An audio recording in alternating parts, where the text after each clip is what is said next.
Hi everyone! In this video, I'll be reviewing verb tenses. I've noticed the last couple of weeks some errors with verbs, so I wanted to do a mini lesson, a small lesson to review some verb tense basics. There's going to be a lot of information, but don't worry, each week we can always come back to verbs and talk about them again. So yeah, while you watch this video, I recommend that you take notes.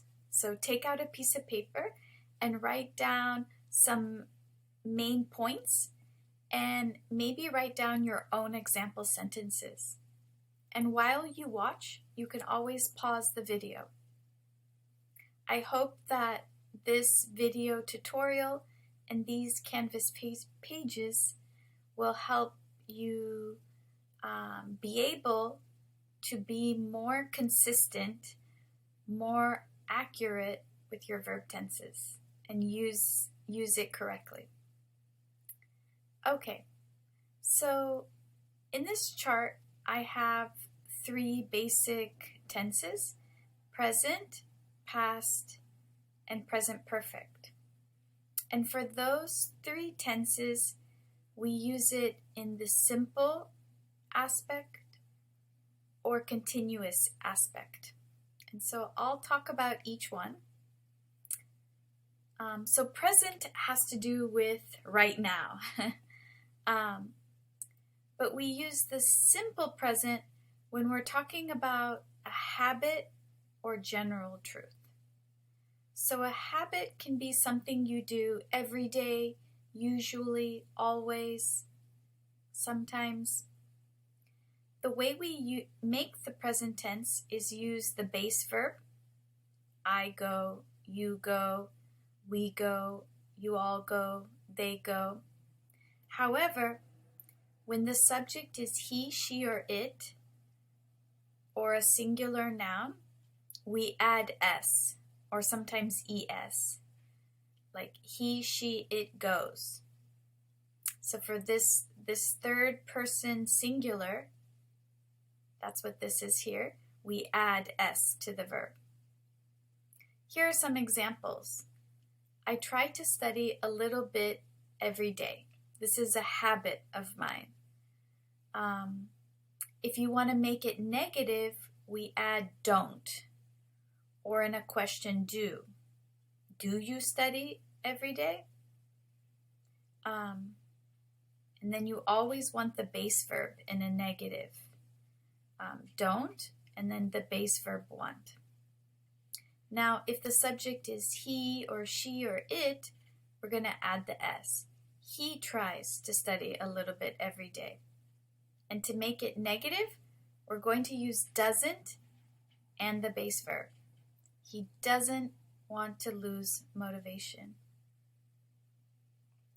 You might want to think of some habits that you have. And then write down some example sentences. Every day I take my dog for a walk. So this is a habit. I take. I use the base verb. Can you think of a habit of yours? Then maybe change the subject. Every day, change it to like she or he or it. In that case, I'm going to write takes.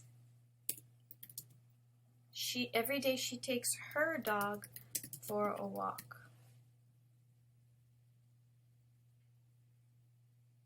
To make it negative, every day I don't.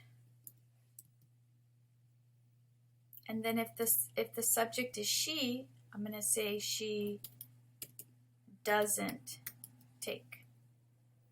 And I'm going to delete that s because I have an s here. So when we make a negative, we want to use the base verb. Base verb just means the plain verb.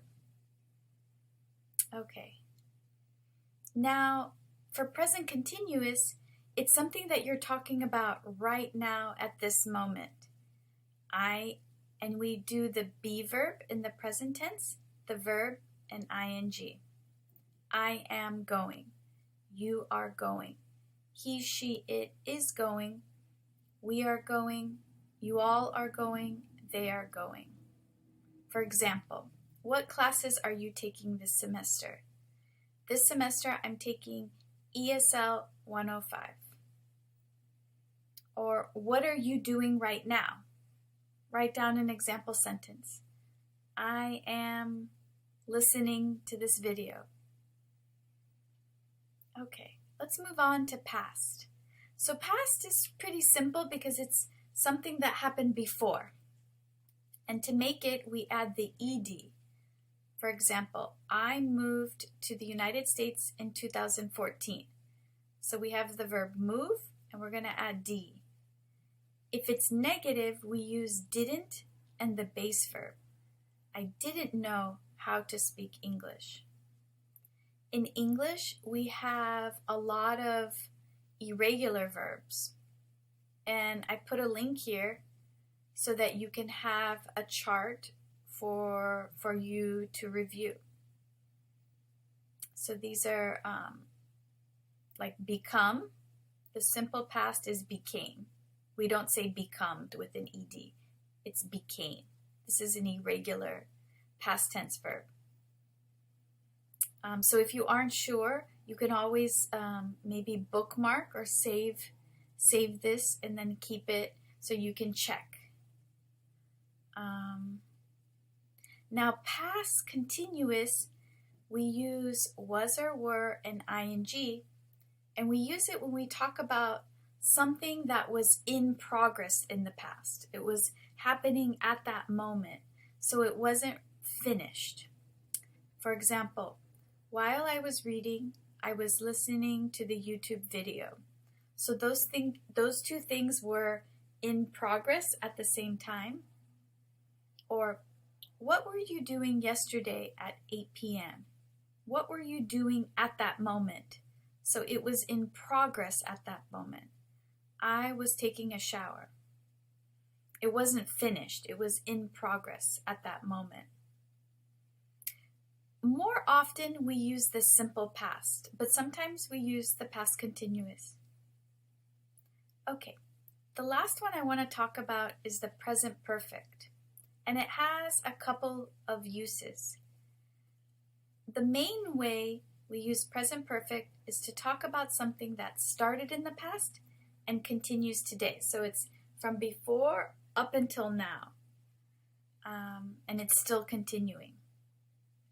For example, I have been a student at Palomar College for 2 years. We use this to show that it started in the past, but it's still true today. And a lot of times you'll see for or the word since. I have been a student at Palomar College since 2020. We also use it to talk about something indefinite, at an indefinite time in the past. Like, I have already finished my homework. This finished already, but it's not clear when. Okay? The important thing is that it's finished, that it's done, but not when it happened. We also use it to show that something happened multiple times or recently. For example, I have taken 3 classes since 2000. So this has happened 3 times in the past up until now. And to make this verb, as you notice, you're using have or has and the past participle, which usually is ed, like this word, finished. But there's a lot of irregular ones, and you can click, it's the same link, and this chart gives you the irregular past participles that we use with has or have to make the present perfect, like she has built a home. I have broken my computer. I have done my homework. Okay, so there's a lot of irregular ones too, and you can use that chart to refer to. Okay, we also have a continuous present perfect. Has or have, been, and ing. And we use it to talk about something that started in the past and continues today with action verbs. And a lot of times we use it to emphasize the length of time that has passed. Like, I have been waiting, so waiting is an action, in line for 2 hours. So you want to emphasize that it's been this long. I have been waiting so long. Whereas here, this verb been, this is called a stative verb. So be is not an action. It's just who you are. We call those stative verbs. So usually those are not continuous. And for some verbs, you can use simple or continuous, and there isn't much difference in meaning, especially with verbs like work, live, and study. There are some links for extra practice if you want. There's also a lesson here about subject-verb agreement, and it has to do, I'm going to go back here, it has to do with this simple present tense. This one right here is like, this has to do with knowing when to add the S and when to use don't and when to use doesn't.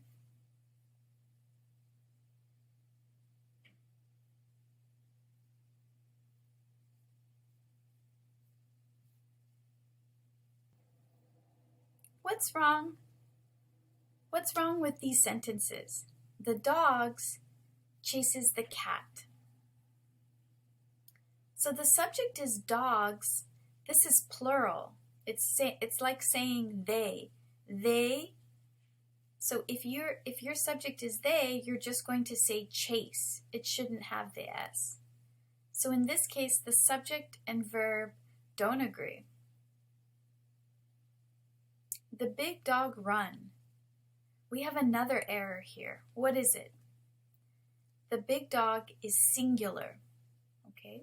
Up here it was plural. But when you have a singular subject, you need to add the S to the verb. It should say, the big dog runs. So in academic writing, it's important for subjects and verbs to agree in person and number. For example, we go, but we say he or she goes with an S. So it's important to know when to add the S and when not to have the S, so that you have more accurate and better writing. So for first person, so we have first person, second person, and third person, singular and plural. So first person is I. Okay, so if I have I just have the verb. Or even if it's plural, we, and then just the verb, we write. But the question in negative would be do. Like, do I write or I don't write? The same thing with the second person, which is you, or plural, you all. It's just the verb, and then do or don't. However, for third person singular, we want to add the S. So third person singular is like he, she, or it. Or a singular noun, like the journalist. The journalist writes. The store sells. You can also have a gerund as a subject, like learning. A gerund is an ing. Learning English. You're going to treat it like a singular, like it.